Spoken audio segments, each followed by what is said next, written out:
Good morning, Global Farmer Network. Bill Couser from the country of Iowa. Those of you that were at Party in the Pasture, you saw Tim with his new drones.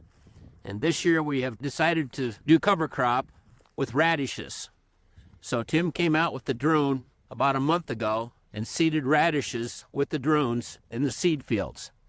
The seed fields have now been harvested, and as you can see, the radishes are now taking root, and then we'll put down a tubular and really help break this land up.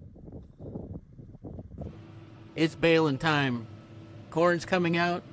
It's making about 270 to 300 bushels per acre.